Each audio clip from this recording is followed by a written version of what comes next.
Thank you, Mr. Mayor, members of the council. It's my pleasure to present to you the preliminary budget for fiscal year 2018. And maybe I'll start off by saying it was no easy task putting this budget together. But that should not be a surprise to anyone. I think what I'll start with is a very, very brief economic background, which has kind of contributed to the budget challenges that we've had. And I'll try to breeze through this portion. I'm really presenting this next section here just as an illustration. If you look at some of the economic trends that have impacted our community, such as oil prices, and the way to read these graphs are total percentage change since 2012. So you can see oil prices currently are holding about 40% less than they were in 2012. If you look at ag commodities, you see a similar decline of about 40% since 2012. And so goes the rest of these other indices that impact our community. The Canadian dollar, percent change. Sales tax revenues, percent change. State aid distributions, percent change, down 20%. Then here, if you look at population, population's increased by, over this same time period, roughly about 13% or so. Now, if you look at some of the economic backgrounds that the city itself has experienced that are outside the regional, I'll throw back up this particular graphic. This is population percent change, about 13%. You just saw that. You look at debt. The percent change of debt in the city has increased more than 80% in that same 5-year period. If you look at governmental assets and enterprise assets, you'll notice those are up about 30 and 40% also. In addition, city employees are up in order to accommodate this growth and these other changes that we've talked about, up about 20% as well. And then, of course, the size of the community, our growth as a community has increased by about 10% or so in regard to city square miles. One thing that has been reduced over this time period, and we've talked about this before, is the mill levy, percent change, down by about 10% over that 5-year period. So if you take these two sort of economic factors, the regional and then sort of the local, this is what the economic average of all of those regional indices sort of suggest, that those revenues have impacted our city significantly in the downward trend, and the city of Minot's specific impacts have gone the opposite direction. So what we end up with is this large void between revenues and continued expenses. And this has been sort of the theme we've talked about through the budget workshops and at many other times throughout our time together. So that being said, I wanted to talk with you about how we got to where we are. We put the budget together beginning around April or so. We start looking at data, we look at the pay plan information, we have the budget workshops that were held in May. We had department heads working on their budget and developing their budget and budget requests. We vetted those budget requests, and then we end up beginning to put our budget together, and then ultimately are delivering that budget to you as a preliminary budget for your consideration today. Going forward, there's a lot of steps that we want to make everyone aware of. August 29th, we've already talked about that as being the committee of the whole meeting, where we'll talk about questions and answers about this budget. So we hope that we've given you enough time between today and when that meeting occurs. September 5th, Council President's message will be due. September 14th will be the first hearing on the budget, and the September 21st meeting will be the second reading on the budget. Once that occurs, then the budget will be complete and approved as of October 1st. So the budget approach, very briefly, these are the principles that we utilized with the assistance of the mayor and the council president. We want to make sure every dollar counts, prioritize our budget based on needs, not wants, ensure quality services are going to continue, meet regulatory and safety requirements, protect and maintain existing infrastructure, improve utilization of our technological resources, maximize operational efficiencies, right-size our municipal operations, expand assets only strategically, and empower our budget stewards to take more ownership for leading the execution of our budget. In addition to that, we had some goals that we set forth as a team. One, we were very, very sensitive about property taxes and the mill levy. So we wanted to limit as best we could any impacts to those. We also wanted to control our debt. As you saw, the last 5 years, we've seen very strong growth in our debt. We wanted to look at our city revenues and make some modifications to those revenues so that we could put our city on a more sustainable track. We also wanted to constrain the CIP, and we'll be doing that further in next year's budget as well by making sure that we are confident about the projects we bring to you as being the most highest priority projects. We also worked hard to create a lean budget. And we wanted to position our budget this year to accommodate future challenges of the upcoming years, meaning we wanted to maintain adequate reserves because we know we're going to need those reserves to demonstrate good, strong bond rating capabilities in order to continue to finance some of the longer-term and higher profile and more costly projects such as flood control and the NOS project. So some really quick observations. When you look at the budget, some capital observations, you'll notice that we have moved some capital projects back. Now, I'm not going to suggest to you that these projects that we move back aren't important. I think the staff would beg to differ on that. But we just simply have to prioritize what we're capable of doing at this point in time. So we worked hard with the staff to identify those capital projects that we could move back and give us some opportunity to reconcile some of our finances before we move those projects forward. So that's what we mean also when we talk about constraining the CIP. The result by these impacts are that we've lowered the CIP by almost $2 million. We will not take any debt in 2017, and we have limited our debt issuances expectedly in 2018.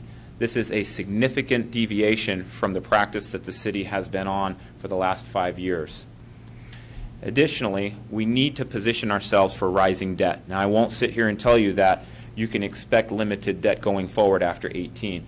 That debt will grow, and it will grow largely because of flood control financing. There is no way to pay for the flood control projects on a pay-as-you-go basis. We are going to need to bond for that. And we also know that NOS, depending upon how quickly that project comes back on the radar, we may need to be bonding for that, and depending upon what the federal government says in regard to our obligations for some of the components of the NOS project, we may be experiencing a lot more costs with that project in regard to the biomicrobial and what you call that, the filtration plant. So that being said, we'll move into personnel, high level again. I've eliminated 19.5 full-time positions in the budget. We've done that through attrition and through reassignment of existing positions. I'm pleased to say that no one will lose their job with this recommendation, but I will tell you that it will have an impact in some of our areas inside the city. Our hope, however, is that it does not have an impact on quality services, area, or delivery. In large part to that maneuver, we were able to reduce staff salary line item across the board by about $82,000.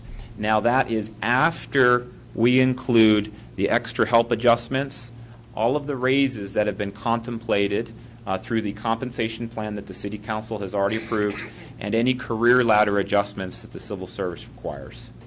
So still down $82,000. We were unable to reduce the benefits, and this is in large part due to the unfunded liability in the form of the city's pension. That continues to rise for us, and this year we'll be putting almost $600,000 to that pension, almost 3 mils. The defined contribution rates also increased, but then we did experience some health care reductions, Social Security, workforce, and Medicare reductions. Some of that's attributed to reducing the staff. Okay, others are adjustments in rates and those two things as well. Moving on to operations and maintenance as a budget observation, we experienced some major decreases. Health insurance, $50,000, workers' compensation, some of this was talked about. Professional service contracts were reduced by $200,000. Total purchased services by almost $800,000. Fuel was reduced. Debt service, again, as I mentioned earlier, reduced by almost $1.3 million. Meters and remote readers are down also, largely related to growth that we don't expect like we've had in the past. Telephone, these aren't all of the expenses that were decreased. It's just a highlight of some of the major expenses. But however, those were offset by major increases. The pension, as I mentioned, the defined contribution, medical exams, liability insurance, miscellaneous purchase services, electricity, operational supplies, the contingency, which we also call the emergency fund, which we're having to replace to the tune of $1 million. Those all add back into the budget. So you can see, despite all of that, we were able to reduce our operations and maintenance by about $400,000. And there's a lot more detail that goes on behind here, and I'm talking at a high level and rounding numbers for you, so these aren't exact. I wanted to talk with you a little bit about what we've cut, because a lot of times people say, well, you know, you didn't look far enough, you didn't look hard enough, you didn't look deep enough, or whatnot. But we looked everywhere. Police, fire equipment, engineering, streets, equipment across the city, property maintenance, inspection, public works, sanitation, airport, cemetery, water, and storm sewer. These are all areas that we've cut in our operations and maintenance budget. And those are areas that essentially, when I say cut, I don't want to mislead you. Those are things that we did not include in this next year's budget. These are essentially needs that were identified by the staff that we are not advancing because we simply do not have the revenue to do that. So that equates to about almost $5 million, which means that despite what you'll hear in regard to the mill levy and the increase that we'll need in revenue, that increase would have been $4,978,000 more, or 19.2 mills on the levy side for the $4 million that impacts, more than we're requesting. So I just want to paint the picture here that there are certainly a lot more needs than we're able to finance. So this is a very lean budget. Now, that being said, what are the impacts of this budget on our community? Well, as I've mentioned before, we were able to come in with a water rate, a storm sewer rate, and a sanitation rate which will be unchanged, and we're pretty proud of that. However, we weren't so fortunate on the sewer side. We do need to take a modest increase of about $3 per month on the sewer bill, and that means that that's going to increase the combined utility bill by about 2.9%. On the mill levy, and this is important, we understand, we budgeted 79 mills last year in our budget, although 110 mills was what was originally requested. At the end of the day, 79 is what was approved. The mill levy that we'll be requesting in this year's budget is 108. That means it's going to be an increase of about 29.5 mills. Now let's talk about this because it may not be quite as bad as it sounds. Those 29.5 mills can be reduced by about 6 with almost a zero net change because, as you know, when the valuation, meaning the property tax values, come down, the mill levy goes up. And as long as it goes up proportionately or down proportionately, that can result in a net zero increase. Now, there's a caveat to that, and that is these are all based on average values. Not everybody in our community received a reduction in value, but on the whole, the average across our community was down 7 to 8%. Okay? Now, that would leave us with 23.5 mills, essentially with more or less a no net impact for the average homeowner. If you understand that we no longer have the luxury of utilizing sales tax reserves and revenues to balance our budget, in large part because those reserves have been used in the past to great length, and in addition, the revenues from sales taxes are also down significantly.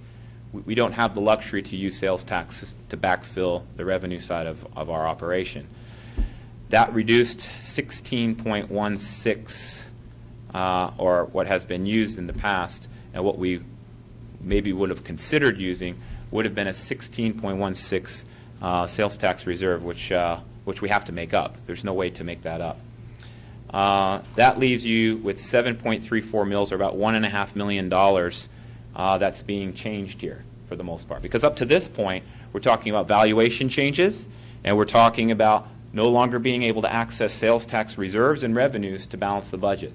So this is really essentially no net change except in how we finance the city's budget. So you've got 7.34 mils left, or about $1.5 million. Almost 5 mils of that go to replenish the emergency fund.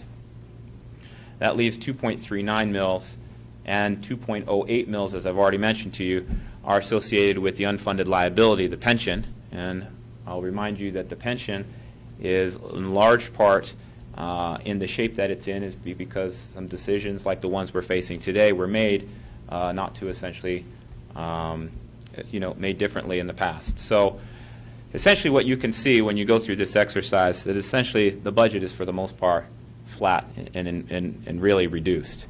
However, it is the revenue side that needs to be modified because we no longer have the luxury of relying on those sales taxes, that variable revenue. So what does this mean as far as impact to the community? Well, this is how our money is segregated in our community. We have 4 taxing entities, as you all know: Parks District, Ward County, City of Minot, and the Minot Public Schools. The City of Minot gets about 27.5% of every dollar, or $100 or $1,000, whatever it is. So 27.5% comes to the city. The total property tax bill, again, these are on average, is about $2,100 a year on the average assessed home, which is now assessed at about $182,000. So that means that the average property tax per year that the city gets of that $2,100 is about $677. So we're talking essentially about a $213 increase per year, which would mean that the city's amount that it would collect in order to finance this budget would be about $891 if that $213 is added over the year. This is about a $17 per month impact to the community. But that's a total of about a 10% increase to the total property tax bill, provided that none of the other taxing agencies adjust their mill levies, up or down. If it goes down, obviously this will go down. If they go up, then obviously it'll go up. So I wanted to kind of put that in context for you. Now, next steps. We're going to give you the preliminary budget here, and I think, Derek, do you have that? Mr. Lakefield has that, so he's going to pass that out for you. We didn't want you getting a sneak peek because that wouldn't get your attention, I think, once we pass those out. So those are coming out now. We'd like for you to review the information in the budget workshop. We worked really hard as a staff to set the stage for the delivery of this budget by spending considerable time putting together historical context for our financial situation. So there's a lot of great information that I'd refer you back to the budget workshop. In addition, please review this budget. Budgets may not be your thing, and you may need some assistance. So generate a list of questions that you might have. Please meet with myself or the department heads, the finance director. We would love to take your questions in advance. You might find that some of the questions you have are very easy to address. Simple questions might not take any time whatsoever. Also, that would help save time at the Q&A if we can get some of those questions out of the way. In addition, we'd appreciate it if you didn't surprise the staff. Because if the staff gets surprised, we become inefficient in being able to help you through the budget and your questions when we get to the Q&A. So if you could advance your questions to the staff and say, these are the types of things I'm curious about or I have concerns over or whatever, or meet with them or whatnot, we can prepare accordingly and bring answers to the question and answer session for you. So do please get your questions together, prepare for the discussion at the question and answer period. We'll be presenting a much more detailed presentation which will give you some better context and insight to the budget, how it was developed, and what's in specifically, what's out, and so on and so forth. But I wanted to get you that preview and put some context to the delivery of this preliminary budget for you, and then I'll stand for any questions you might have at this time. Thank you, Mr. Berry. I want to thank you for you and the staff for the hard and difficult work that you've done. And I look forward to seeing the product and sinking my teeth into it. Thank you. Mr. Straight. Mr. Berry, this doesn't have to happen tonight, but I would love to hear down the road, based on your experience in the other communities where you've worked, how they have handled the pension dilemma.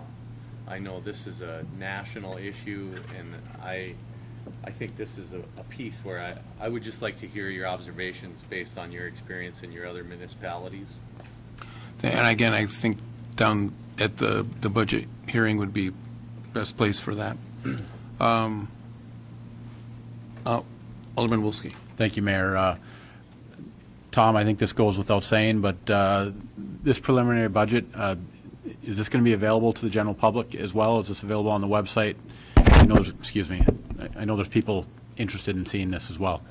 Absolutely, Mr. Mayor and Alderman Wolski. This will be on the city's website, available for viewing by 9 o'clock tomorrow morning. Okay. Thank you. Any other questions? Alderman Patriggula?